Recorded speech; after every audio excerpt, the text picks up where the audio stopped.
इतना सफर कुछ होने में और बहुत कुछ होने में इतना सा फर्क है, एक बार सोच के छोड़ देने में और लग के कर दिखाने में। मान लेने में कि जिंदगी ऐसे ही कटेगी और सुबह 4 बजे उठ के सोचने में कि अभी तो बस शुरुआत है। किसी मैगजीन को हाथ में लेने में और उसी मैगजीन के कवर पेज पे होने में इतना सा ही तो फर्क है। वीआईपी सीट में और उसकी पिछली सीट में इतना सा ही तो फर्क है। वो जिसका मैदान ही खुला आसमान है, वही कल जमीन पर तो था। पूछोगे तो बताएगा वो पंछी कि एक दायरे में सिमटने में और पूरी दुनिया को दायरा बनाने में बस इतना सा फर्क है। इतना कितना है? इतना है या इतना है? जो नापेगा वो जाने कि जहां धरती और आसमान मिलते हैं, नानपुर से दूर, अगर मगर शायद से दूर, वहां भी दोनों में फर्क बस इतना सा है। धरती और 7वें आसमान में फर्क बस इतना सा है। ये एक अंतर प्रेरणा है। ये हमारी, आपकी, हम सब की अंतर प्रेरणा है। एक कदम, एक छलांग, एक बाजी, एक गहरी सांस और एक ललकार खुली हवाओं में कि हाँ, मैं बना हूं उन फिजाओं के लिए, कि हाँ, मैं बना हूं उन ऊंचाइयों के लिए जो ऊंची तो बहुत है पर नामुमकिन भी नहीं, क्योंकि मुमकिन और नामुमकिन में बस इतना सा फर्क है। धूप छांव में फर्क बस इतना सा है। तो बस चलिए फ्रेंचाइज इंडिया के साथ ये फर्क मिटा देते हैं। Franchise India, 20 years of ideas. Good morning, everyone. Thank you for joining us today and welcome to fourth part of six-part series of FriendStart webinar. We started this series 3 weeks back and have covered 3 parts of the series, wherein we have touched fundamentals of franchising framework, reasons why companies franchise, and models of franchising. We also touched upon very important aspects of franchising, which is documentation required to make your brand franchise ready, along with franchise sustainability, importance of franchise legal agreements, and issues on capital raise. For those who are joining us for the first time, here's the profile of our speaker for today, Mr. Gaurav Maria, the man who needs no introduction, the force behind creating disruptive franchise strategies for thousands of brands, an entrepreneur, author, advisor, innovator, and franchising guru. Mr. Maria is often addressed as the father of franchising and is credited with growing and nurturing the franchising industry from when it was a concept known to a few to now when every small and big business is looking to utilize this to grow their footprint. Without further delay, I would request Gaurav sir to take over. Thank you, Kanika. Welcome, friends, and welcome to the fourth edition of FranStart. This is designed to reach out to potential brand owners, entrepreneurs who are now starting their franchise journey. We have covered, as Kanika has already told, a lot of things in the last three webinars, and all three are available on Facebook of Franchise India brand. So if you missed anything, and especially for people who are joining today, it's very important for you to go and see the first 3 episodes because there's a lot of content and more importantly, the foundational content. Because today what I'm going to cover is actually going to be based and more clearer only when you have done the first 3. So we've covered the foundation. We talked about the framework, as Kanika said, the framework of franchising. Also covered on how to build your franchise development program, which is something which Franchise India and Francorp, which is the world's #1 consulting firm, with Franchise India. So we work on that. We also touched upon franchise selection. We talked about legal issues. We talked about a particular theory, which I am a big believer of, and I created that theory called Picasso theory. So Picasso theory is also covered. We also covered about science of franchising, which is the biology, the maths, the chemistry and physics of franchising. Very, very interesting. If you missed it, please go out and check on that. And finally, we also covered the IMME theory, which is also part of something which I've been practicing for very long. So today we're going to go into next part. So first cycle is when you really start why you want to get into franchising, making yourself franchise ready, getting your team in place, putting your franchise sales engine in place. And once you have already started getting franchisees, it would shift your focus, or I would say bring in another big focus, is how you want to manage your franchise network. So from today, we will shift. We've been actually doing how to get into franchising and how to get your franchises on board, which means selling your franchise and so on. So that part is over now. Now we will touch on something which is very difficult part in most of the franchise organizations. It's easy to really get started in franchising and get some early franchises on board, but I've realized that they have not been so successful in management of franchising.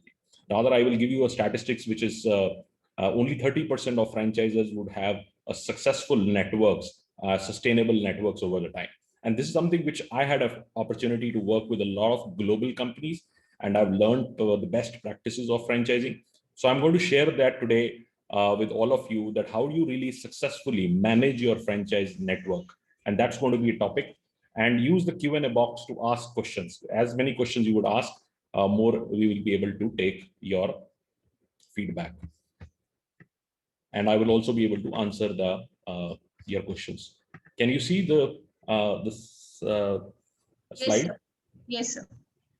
Okay, let's get started because we have to cover a lot. So what are we going to cover in franchise management? We're going to talk about the selection, onboarding of new franchisees. How do you really select a franchise? How do you get him on board? We'll also talk about the pre-opening strategy. We also talk about the opening and launch guidelines. We'll talk about the 3-month incubation period. How do you really incubate a new franchisees who are coming on board? We'll also talk about the 5th point is first audit report, which is FAR, and PL calculation, which is why it is so important. We'll also further go out into, so I will divide normally in any franchisee which comes on board, I will put them into a pre-opening structure, very different focus, 3 months of incubation plan, 3 months of sustenance plan, 6 months of sustenance plans, and 6 months of growth plan. So technically, any franchisee would be about running an 18-month kind of a plan, 3-month pre-opening, 3-month incubation, 6 months sustenance, 6 months growth. If you are able to scientifically go and put this 18-month of strong plan with every single franchisee which comes on board, you'll find the franchisee would have much higher performance and longevity with the company, and they would continue to stay and be excited about that.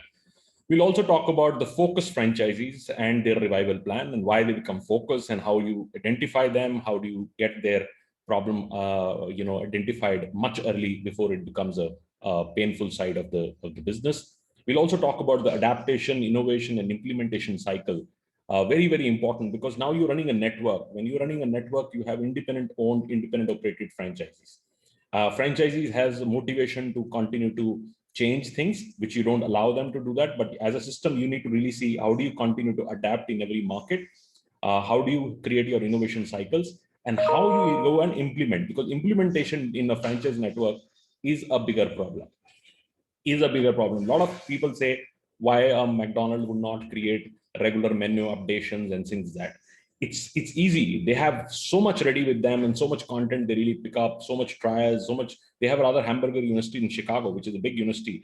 So they have all that available. But when you look at a network of 40,000 franchisees spread all over the world, to implement any change is not that easy. It takes a lot of great abilities. There is a book written on Dunkin' Donuts founder, actually. The president and CEO wrote a book on Dunkin' Donuts, how he changed the strategy. It's a beautiful book. If somebody wants to really talk about innovation in franchising, that book would be a very ideal book to read. And then finally, we will also talk about the ERR plan, how you launch the ERR plan. So let's get started. So first thing first, when you are looking at getting into franchising, shift your mindset from sales to selection. It's all about selection. It's nothing about sales. Remember what I said when I started this whole series.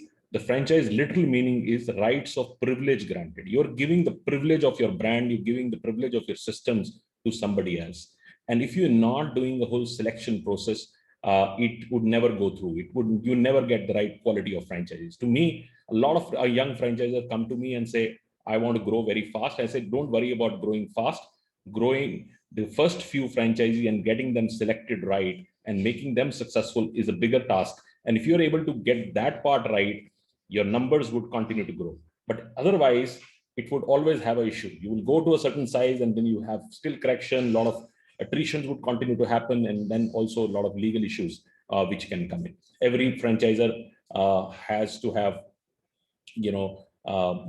would have some kind of attrition, but you need to have the minimum percentage of that attrition to do that. So how do you really do the selection? Let's understand the first piece, which is profiling of a franchisee. How do you profile your franchisee? Again, go back to what I put this in my earlier slides, the 4 things which we talked about, the 4 fits, which is strategic, operational, marketing, and financial. 4 fits, which are the analysis which need to be done. Apart from these 4 fits, 5 other things which are very, very important when you select is the maturity of a franchisee, his objectivity, why he wants to take your brand and what he wants to achieve out of that, his experience, his creativity, and his integrity towards your brand. So that's very, very important. Also understand his strength and weakness. While you would appreciate, nobody would 100% be fit. There is no franchisee profile which comes and say, oh, I always wanted him. It'll be always some strength and weakness. Whatever weakness you see in a particular franchise profiling, like for example, Eurokids, when we started, we saw a woman entrepreneur would be a better choice to run preschools. But almost all women we found didn't do business at all. And they didn't have basic accounting capabilities, business management, managerial capabilities. So we brought in a program for training, looking at the larger weakness which comes in the profile. So you can really find out in your larger profile which you're getting, and you're finding almost everybody needs assistance in that. Add that in your training module. Build your skill up for your franchisee. That's very, very important. Like for example, a lot of retail franchisee, we did a program for one of the big fashion retail companies, and we found that everybody who came there was a very strategic investor who had a property on a right spot. And because they have the right location, most of the franchisee would not bring anything beyond that, which means that they would bring in a store on Linking Road, and they would feel that now the customer acquisition would be done just by being on the top prime location. So the franchisee was not putting any effort post that on bringing the customer in, and never focused on building what I call the last mile customer experience. So these were 2 important areas which came in very clearly in the fashion franchisee. We found that this is a weakness in almost every franchisee we get on board. They are good, their financial profile is good, the location is good, everything else is tick mark, but these 2 things are missing. So these would become the training module, how to teach franchisee that how they get more customers in there and how they would continue to see retention value. A lot of franchisees don't know how many customers on a weekly basis they are acquiring new and how many they are retaining. That's a kind of a structure. So understand their strength and weakness, spell out expectation. That's very, very important. When you have a franchisee interview going on, spell out the expectation very, very clearly. At that stage, I would say the franchisee are much more acceptable to the facts. They are much more acceptable to the facts. But after that, anytime after that, it's become very difficult. It becomes extremely difficult. Even if the franchisee is making a lot of money, is highly performing, he will not accept anything which is new being given to them.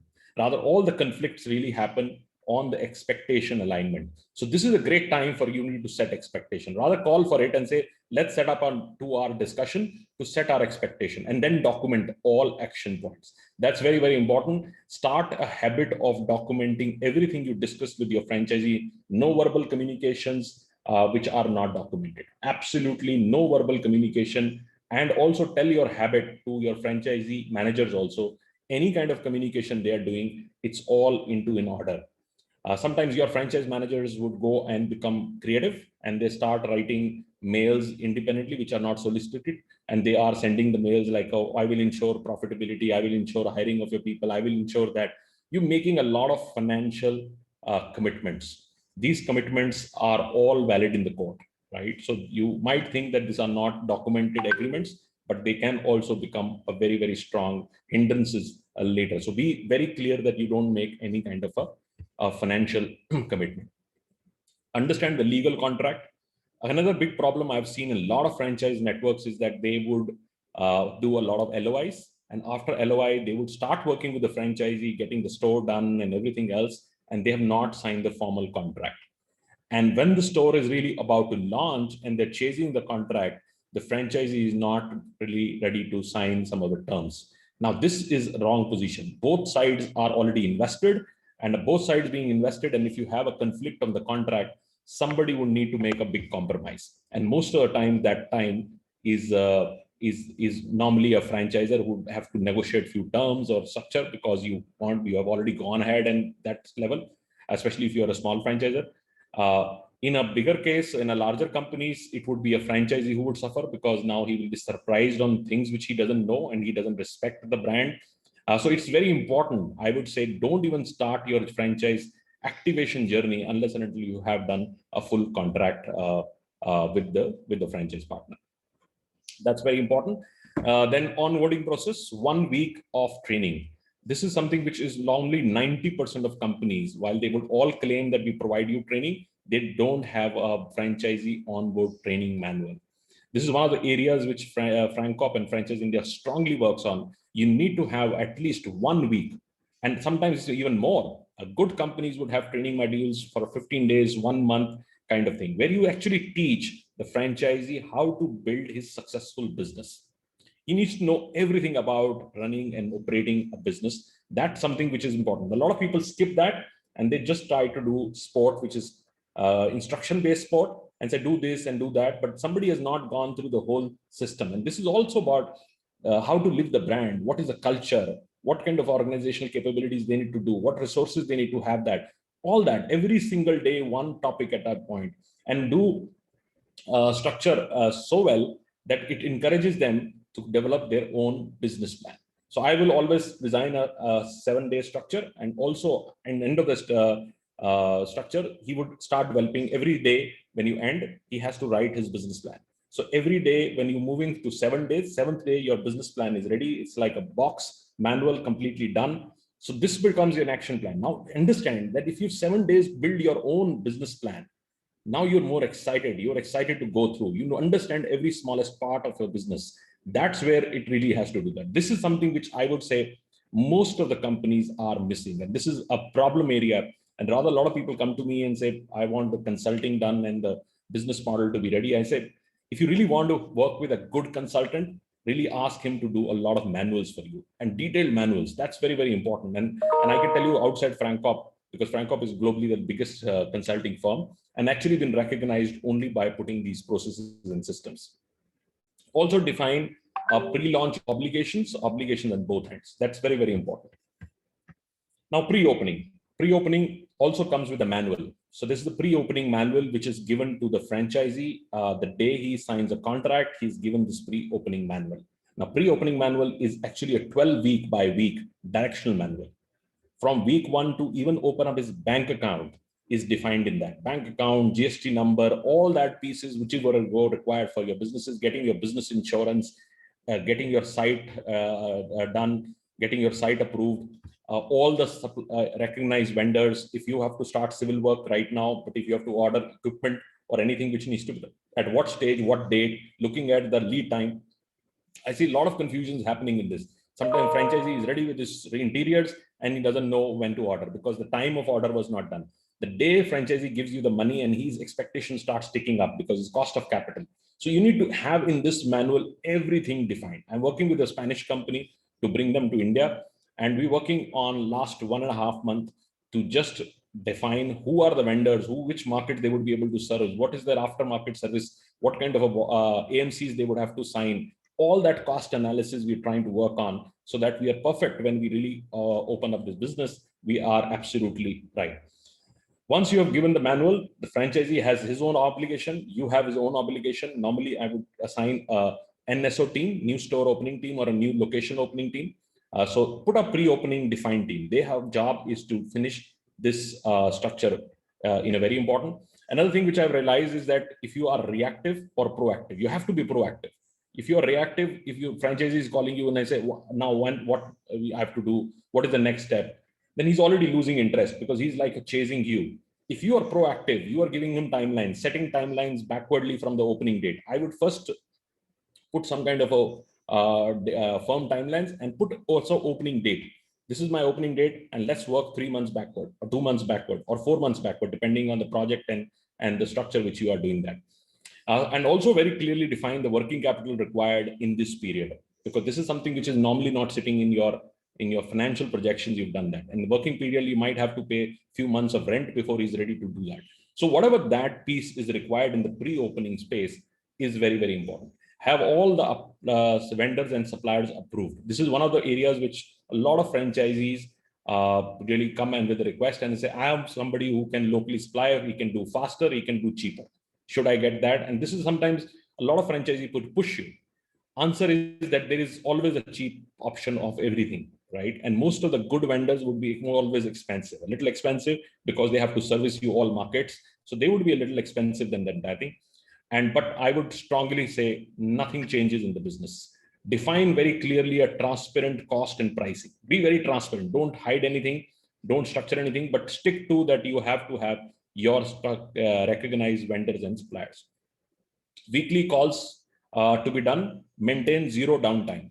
Franchisees don't like downtimes. If there are 3 days they're sitting, nothing is moved in and nothing is going on, he feels it is a cost and also opportunity loss. So please make sure that you maintain zero downtime. Hiring of the team, exactly 1 month before that. You have to be having a good capability to help the franchisee hire the team exactly 1 month. Put a little bit buffer, because if you lose somebody, it should not be surprised. I've seen people are opening and they suddenly saw that out of the 8 people which are required to open up the business, 4 have already left. So it's a wrong start, because you would be under efficient, you will not be having the right kind of capability. A good company would always forecast right and put a lot of focus on getting people right. That's very, very important. And don't encourage sending teams from regional locations and things of that nature, because sometimes adaptability for the team at new markets is not so good, and they are not able to adapt and they would return back to their own cities. This would not, especially in these times, I will absolutely not encourage. I will encourage that you hire local and train enough. That's the model which we need to do. Hire local as possible, so that you are able to manage and maintain better teams. Like, for example, a company we are advising called Kareem. Now, I've just advised them because they were sending chefs from Delhi to other places, and sooner or later they would not be able to service that, because somebody who's working in Delhi is in different comfort. If I send him to work in, say, a smaller city, they might not have that comfort there, and they might return because the families are here, everything is there. And once you have a business which is so dependent on this chef, and he's moved back without giving you notice, and he comes back and joins another job in Delhi because Delhi is his hometown, you are left with the franchisee having no option, or he will start diluting the quality. Both are very, very damaging business. So always hire local. 1 month team training, very important. Again, you have to have a training module. So I've given you now, this is another manual which needs to be done. So we have done a pre-opening manual, and we have now done a training manual for your team, and 1 month training and what needs to be done. Then you do the first inspection. This inspection should be done exactly 2 weeks before the opening. Before opening, you should do first inspection, and this inspection should be on the project, quality, suppliers, everything else, depending on what business you are in. You might be service business, a retail business, or even any kind of business. Whatever the business setup required, it would have to be adapted to that business, but you need to do a first inspection of that. Send your operational team 1 week before the launch. So your team, which is now going to be transferred from NSO is new store opening team, or new location opening team, and now it shifts to your ops team, and ops teams would go there. And then we do the second inspection, which is the opening inspection report. This report is very well designed and shared with the franchisee. And if you find that everything is fine, then you get into the next thing, which is launch planning. Now, launch planning would be given a very detailed operational manual and a launch manual. So another manual has come in now. So you have done pre-opening manual, you have training manual, now you have operational manual and a launch manual. Never start with a grand launch. Actually, I don't want to call this as a launch. This is a start of operations, because unless and until you teach anything, and it's so many times, but the people would not be practically understanding that unless and until they are trading. They are doing some form of trading, right? So I will always start with a soft launch. I will never do a grand launch, because this would also tell you how to really put an operational manual in the system, right? Because they're now dealing with direct customers. They are talking to customers. They're doing it. It's very, very important. Any kind of business which is there, Don't start with a grand launch. Don't let a franchisee, he has always emotion that I'm launching a business and I want to really, somebody wants to see the last slide. Okay. And I can share the slides also with you, whatever you want to do that. And you can send your email ID. So don't have to worry and take pictures. I will send you the full presentation. It's not a problem. This is for us public document. We were more happy to do that. So coming on launch, never start with a grand launch, start with a soft launch, encourage a small PR, soft PR, don't overdo entire thing, and soft communications. Daily one process and on work training and scorecard to be maintained. So every day pickup process, right? Every day a pickup process. Even say for that matter, it's hygiene. So that's a process. What are we doing? How are we implementing? Who was the process lead? Everybody is following that. And make everybody one day, one team member in charge to run a process so that the collective knowledge of everybody is grown. I've realized that organizations sometimes are designed now, the whole way of a very, supervisional way of designing organization is dead and over, especially with COVID. I think that's finished. I am encouraging even my teams now to break this whole hierarchy structure. There should be no that you report to him and he reports to him. So everybody giving instruction to anybody. It's now very collaborative. Develop the people skills that we are collaborative, so they know everybody is trained largely, or at least understand different roles which happens and how it gets collaborated within the environment, and create some kind of a process leads, so somebody who's owner of the process and make sure that the process is well led and so forth. That's what I want to call the future of organizations, how it would be designed. And a lot of technology companies were already doing that. They are efficiently done that. But I think even non-technology companies would have to look at a new way of designing their organization rather than old school of multiple hierarchy of supervision of people and so on and so forth. So now these days people would work remotely, they would work independently, and they have to have a very strong collaborative because they all connected to each other for different roles and structure. And this also really shifts away too much focus on too much skilled person, because then it becomes an issue with the franchisee. If this too skilled person is not there in the system, the business is collapsed. If everybody is relatively equally trained and they are running the processes, and processes are so well defined that they are kind of idiot proof, then it is much easier to do that. Focus on SOPs to be implemented. Every single thing would tempt people to stop focusing on that. Stop filling the information, stop filling the structure. So reports not to be filled. Every job which is done after 1 hour, if something has to be written, has to be written. That's very, very important to continue to challenge them and do this. Unless and until, I will again give you my theory of what I would say. In any consulting role, I would always try to find the common sense. What is a common sense, Stephen? Then common sense would tell you a common practice, and common practice would become common purpose. So then they would drive purpose. But if you don't bring the common sense to them and say, this is what is required, this is what has to be done, and that becomes common practice, you no more have to tell them, this becoming practice, and then they start serving the larger purpose, why the brand and what brand stands for, and so on and so forth. So it all is very clearly linked on that. Weekly operational audit report, that's very, very important. Again, audit formats, Francop creates very, very detailed formats, which we work on that. Encourage franchisee to participate in this whole process. Now, sometimes companies are too good, they know how to do that, but they don't really let the franchisee looks like an outsider. I would say everything which is done from pre-opening to till down, the franchisee has to lead, giving the excitement of it is his business, it's his startup. He needs to take that entire thing and then plan your grand launch day. Now, 3-month incubation process. Now, this is a time where almost every franchisee either would make or break. This is one of the very, very important aspects. I've realized that a franchisee works in 3 stages: dependent, interdependent, independent. And that's how I designed the business model, is that dependent is where he doesn't know business. While the launch is great, got good sales, initial hype is looking well, everything is right, but business is not there. And even if you get this very big hype, I have seen businesses with starting as a huge success, and the same franchisee closing down in 3-4 months, 5 months. Huge success of start, 4-5 months, companies closed. Why? He was not able to, and it just crashed because hype was not real. It was being just created, and those hypes have no meaning to me. So that's why A lot of times you don't see a big jazz of a KFC opening up anywhere.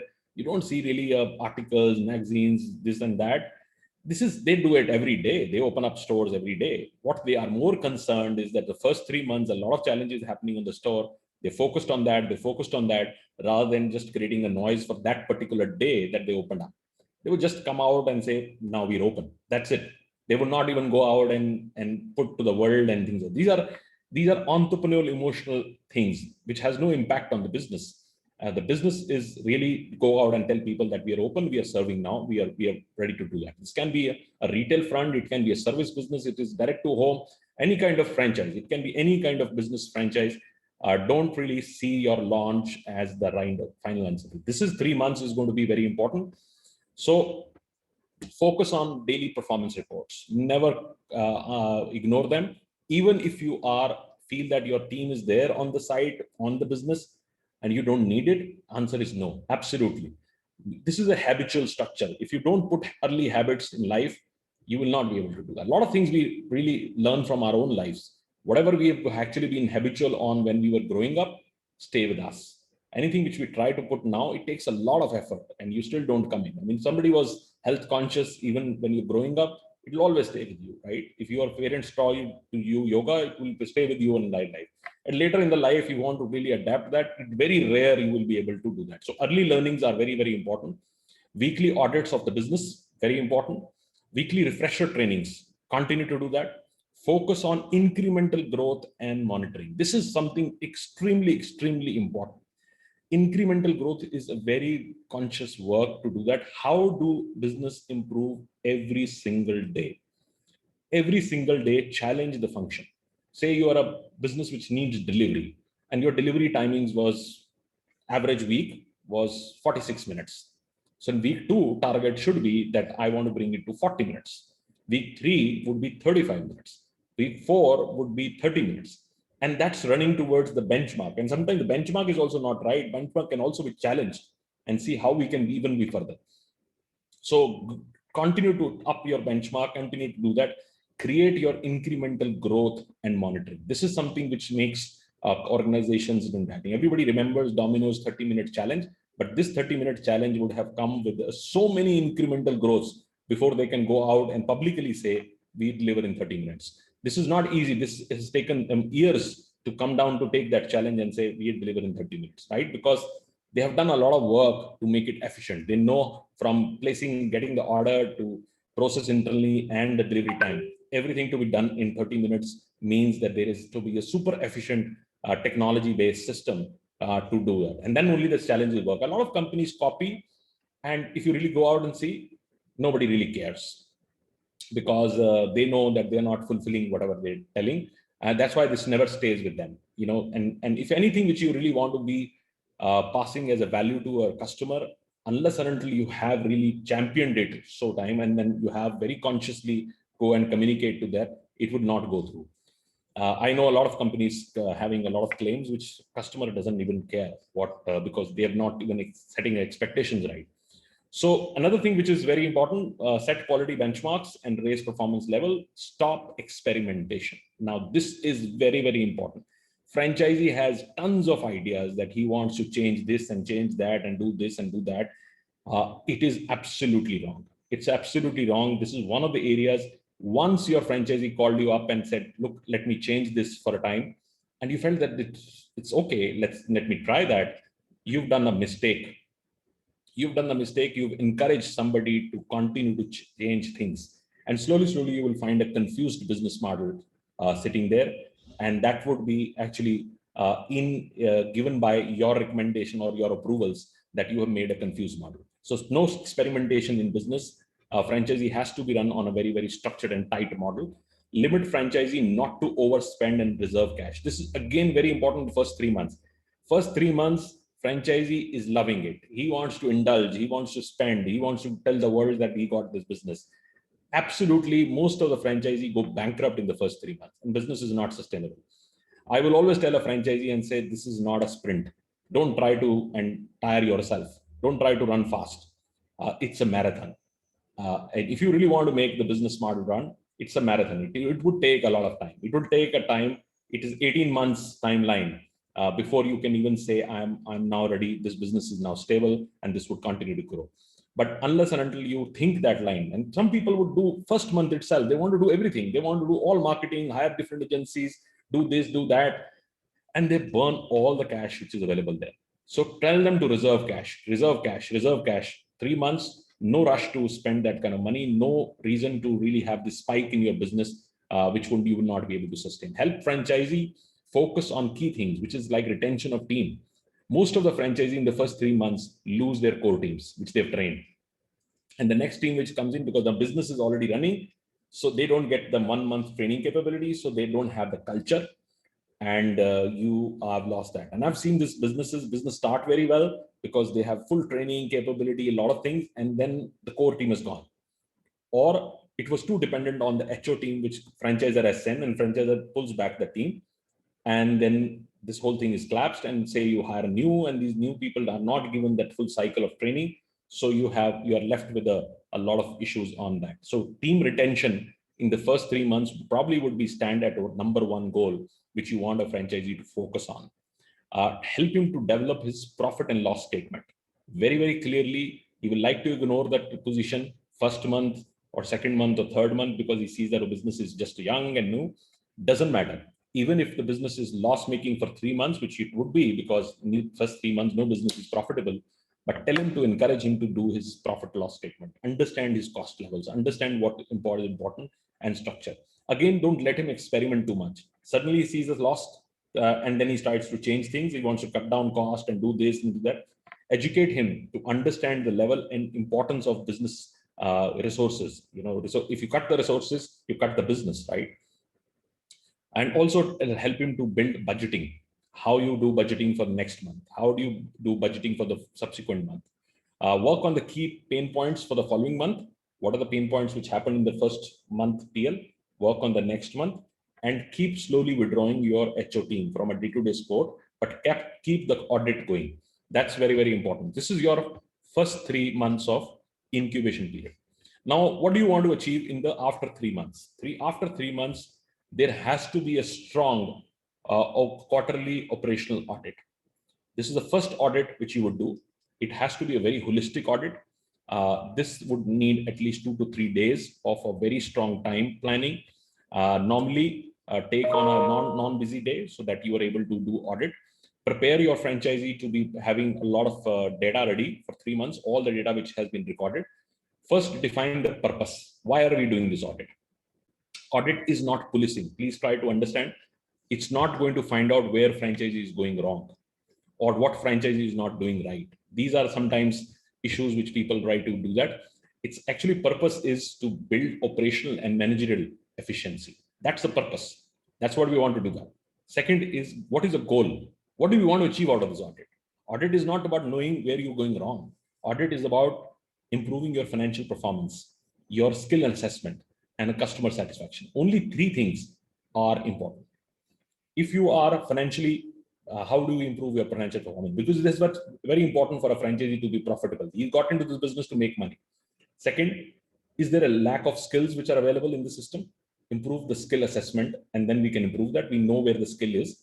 And third, eventually it's all about the customer, how customer is feeling about the business and how it is doing it. So if you define the purpose and we define the goals and objectives, then we make it collaborative.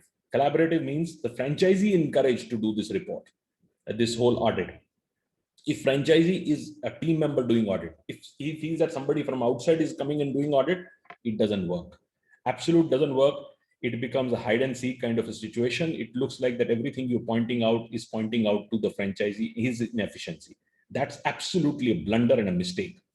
If you do it collaboratively, bring the franchisee and collectively, let's discuss as a collective business. It's not about the franchisor or a franchisee. It might be collectively what has been gapped. Then create a very sharp report, no big report. Audit might have taken 2 days, but you need to have a report which is maybe 1-page report or a 2-page report. That's what I maximum encourage. Simplest of the action points. Anything which is actionable and accountable. Actionable and accountable pieces in the report. Only 2 things, and everything which needs a very clearly an actionable point and needs to be done. Very sharp report has to be created. Set responsibility on improvement. who is going to be looking at what function which needs to be improved, track daily progress as an improvement cycle. So you need to define that, okay, next cycle of improvement is this, and this is the time frame it needs to fix that. Say, for example, I need a better technology improvement. So I want to do 3 weeks with my technology team to do this implementation. We were missing this piece, which was not coming. My supply chain, my cost is a little higher. I want to work with the supply chain, with somebody from HO who is the head of supply chain, to work on the supply chain to get it more efficient. And the time frame we are giving is 3 weeks. So every actionable point would have certain amount of a timeline agreed upon, and the franchisee would then work on those timelines. Then we come to the 6-month action plan. Now, this is where you have incubated, right? 3 months are done. You've done multiple reports. You brought the business to a certain structure. Then we want to do a 6-month plan. Now 6-month plan has to be drawn very clearly. But what is your objective? First, go back and really see, what do we want to achieve in this 6 months? First thing we want to achieve is sustenance of the business. We want to really see that the business becomes self-sustaining. That's very important. It puts a pressure out of the franchisee. He now feels that he's making money and he is able to revive the business and survive the business. His investment is being taken care. That's a sustenance of business. Second is retention of teams. Very, very important. And this is a time, either you become overconfident or you lose sight and you start losing your in the teams. And sometimes you lose the teams because you've done well in 3 months. Your competition in neighborhood always sees you. Like you were a salon, you had a great hairdressers, which you trained, and now you've done well in the first 3 months. Reasonably, you've come down, and the next opening which is happening in neighborhood actually wants to hire somebody from your side, and they sometimes become stupid also to give a little higher salary just because they want to poach people from the existing neighborhood. So retention of the team at that stage becomes very, very important. Franchisee motivation. Franchisee motivation has to be there because first 3 months, it was a business. You look at that franchisee is already 6 months into business. And if the business is not profitable, he's not motivated. 3 months, he's worked hard to get the business up and running. Now in 3 months, he's been working hard, and still business is not profitable. So his motivation is really down. 6 months, if you not made money and you continue to spend, and every day you go to a place and put money from your bank pocket, it has already gone into a very negative motivation. And this is one of the areas which I realized in franchises psychologically. It's for everybody. If say in the COVID period, if somebody was even a good person in a great job and lost his job for 6 months, and he had 20 years of service, a lot of savings, a lot of things, 6 months is not going to change much, right? But he is very disturbed because even if he's putting 50,000 for a home expenses and other things, this is coming out of his saving. It's not really changing his overall wealth, so to say, or his structure. But even 50,000 rupees, if you have to pay just to survive and say, by the time I get my job, looks very painful for an individual. Similarly, for a franchisee also, if he's now using his saving and continue to put in the business, his motivation is really down at that level. How do you really keep up his motivation? Show him some path, and the path is about incremental growth. If he sees incremental growth every day happening, he's continue to invest on that. Incremental growth, building a subscriber base, very, very important. How do you build more subscriber base? Reduce acquisition of cost for customers. So whatever we are spending, can we reduce that to get the same or more, but we don't have to spend same. Financial efficiency, very, very important. Financial efficiency is very important for every franchisee to do that. And franchisee, because of their early experimentation and things that sometimes are not very efficient, right? So you need to really tell the franchisee to really be very efficient, even to extend that put his own cost. If he's working as a CEO in the business, as a franchisee is working as CEO, he should also think that at the end of the day, he has to withdraw salary. He should component that also in his PL and see that piece in writing and drive consistency. This is the time in 6 months, consistency would break. And this consistency would be very, very important to drive that. Then build, obviously, this can be done with process leaders. Every process leader has to be built. Give some kind of encouragement for the franchisee teams.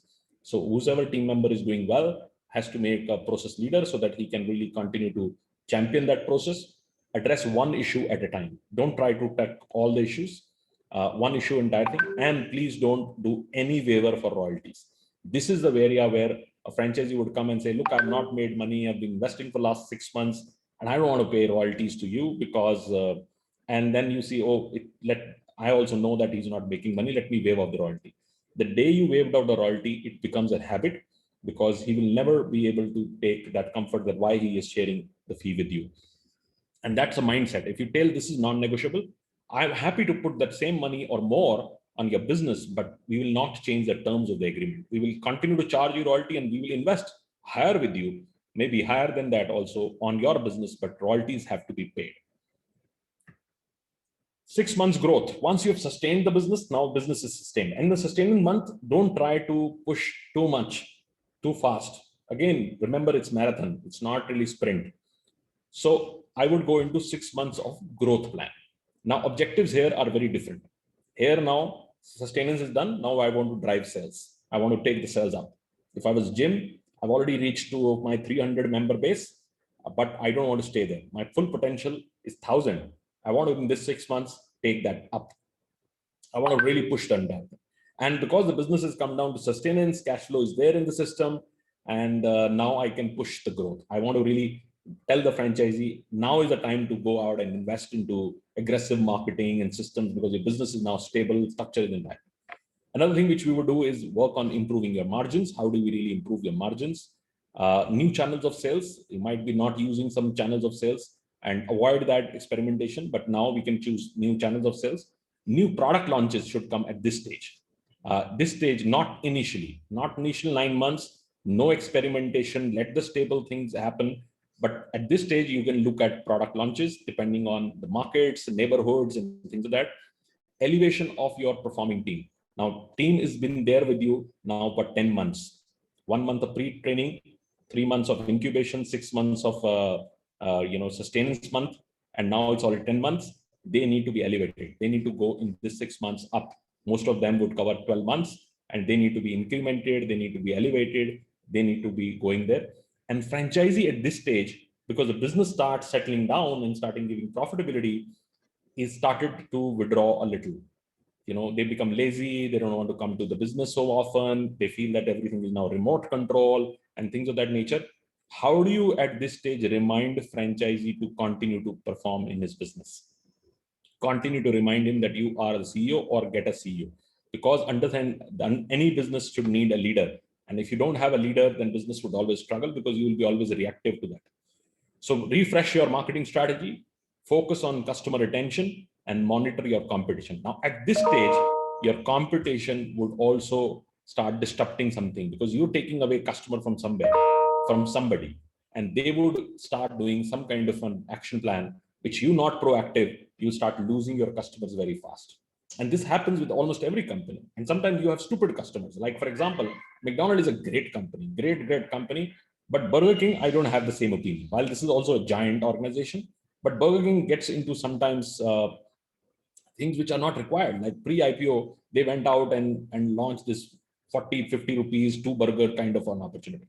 Now, this is a disaster. Not only they did bad to themselves, they don't openly share the balance sheet in that, how this was had to them, because they were just driving the sales because of IPO. They wanted to drive the numbers.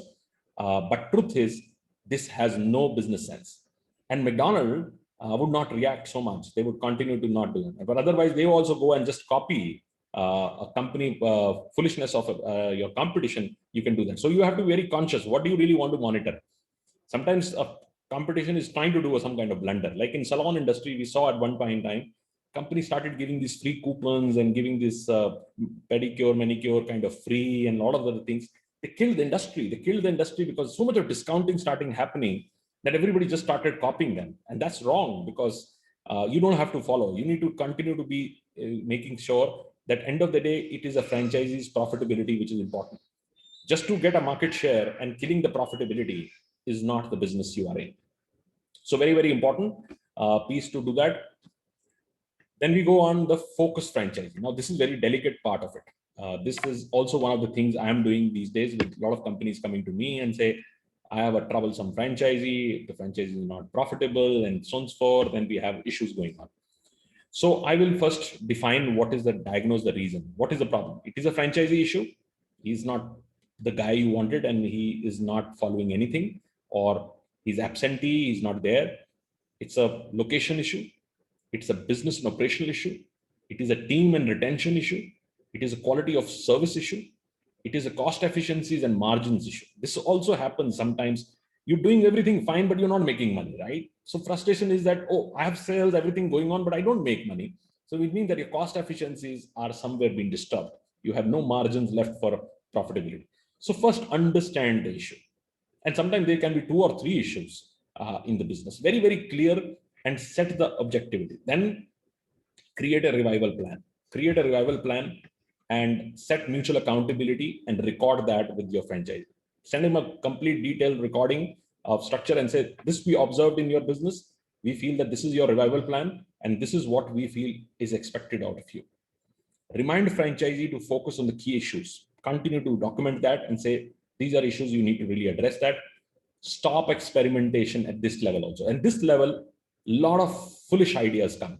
A franchise you say, oh, you might guided me wrong. I know how to handle my city. My city is unique. I want to do this way. I know I can change this. I can improve that. And you give liberty because you want to see him profitable. And he kills a business forever. He kills a business forever because sometimes you are giving somebody who's not so sure about that, goes out and experiments and kills a business. And I've not seen any franchisee coming back and say, well, you gave me liberty and I failed. Responsibility is mine. People would come and say, you gave me liberty, I don't care, but I failed, responsibility is yours. That's exactly what happened. So don't give them open freedom. Third is failed revival plan. Now, revival plan, you put your best, franchisee or maybe also put best, but it has failed. Resell the franchise. Give it to somebody else. It might not be the right franchisee to be in place. Second, both of you find mutual exit. Third, terminate. If he's not following anything, he wants to do something else, terminate that. These are very hard steps, but over my journey of 24 years and selling the most franchisee in the world, I can tell you sometimes straight discussion, straight positioning is much better than hanging around with the wrong franchisee. Now, second last, I will have to quick up because I have 7-8 minutes before the next webinar starts. So adaptation, innovation, implementation cycle. Now, ideas are the problem with franchisors and franchisees. They get so many ideas every single day that they can do this, they can do that. And younger the companies, more experimental they are. Now, is it a good thing? Absolutely no, not at all good thing. You need to first mature your business before you start duplicating. Once you mature the business, give your time of innovation cycle. Over experimenting things, changing things has cost and implications, and these costs can be very poor with your franchise, right? So objective, let's define the objective. You have to be, why you want to do adaptation, innovation, and implementation? Because you want to stay relevant. You want to be relevant. But at what stage you realize that 3 years I'm already in business in this location, I'm losing a little bit share because I'm not relevant. Understanding your customer priorities and how they're shifting, why they're shifting from you, why they're moving out. Adapting to micro demand might have changed. That neighborhood is now asking something else. Understanding the competition offering and customer acquisition strategy. So all these are objectives. On this, I will go out and put a strategy and say, let's test and measure what we want to change. First, test and measure. Take maybe 2 or 3 franchisees, implement in them, and if this works in, great. Understand cost to benefit ratios. Is it cost going to everything change? Any change, innovation, implementation would have a cost. Would it change, put this kind of the right equal amount of benefit? What is the ratio coming out? Innovation cycle. What is the cycle you should manage? And what is the rationale of that innovation? Innovation is just not getting up in the morning and say, I have an idea, let me implement this. This is not done with networks. You need to find why you want to do it. What is the rationale? Look at a company like Dunkin' Donuts, did biggest mistake with the biggest franchisee in the world. Jubilant Foods came and brought Dunkin' Donuts and started selling burgers and had no idea about what they were known for. They were known for donuts.